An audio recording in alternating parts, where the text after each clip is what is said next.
As you can see here, if I scroll down, I click on this one. I won't show you what the title is because that's how you fix it. And then you want to click Alexis yes. recording the.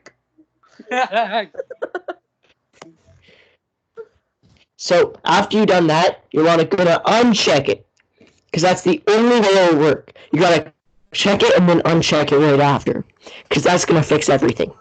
And then you're gonna want to go here and just open a window. I can't because my webcam is wired, but you get the point. And then you go on to pick it up and just toss it out. Then you're gonna want to start up a random game.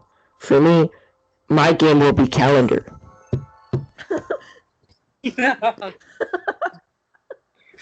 My game And will be calendar. as you can tell here, if you can read that with my super high quality camera, you want to click setup.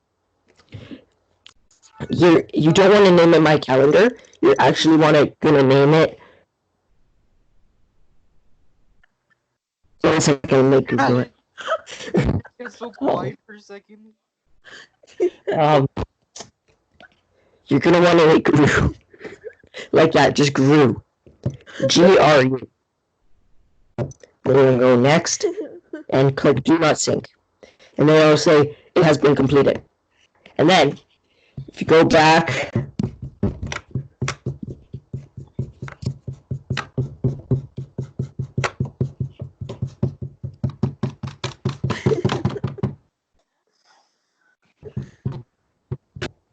There, your PS Vita's fixed.